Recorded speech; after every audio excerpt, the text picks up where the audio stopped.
من نیروی سوم هیچ قدرتی تو زمین در مقابلش نمیتونه. من دارم هی هشدار میدم مواظب باشن. این حالا یه جنگ کوچولو بین پوتین و اوکراینه و یه تهدید. این شخص زمینی است، آقای پوتین زمینی است، آسمانی که نیست که.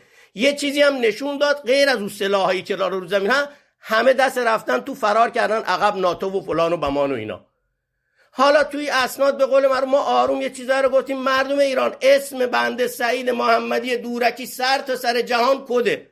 آقا جرأتش دارید سوار شید هواپیما بریزید تو مرز کشورهای دیگه، هر چی دلتون میخواد به اون دولت ها بگید، اسم منو بگید.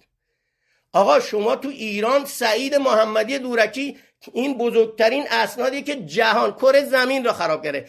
اینها و صحبتایی که من میام میکنم، من خود آقایون که اسمشون با اینا 6 ماه 7 ماه با اینا صحبت میکردم تو ایران که آقا میفهمیدی قصه چیه، میدونید چرا سندا به اسم شما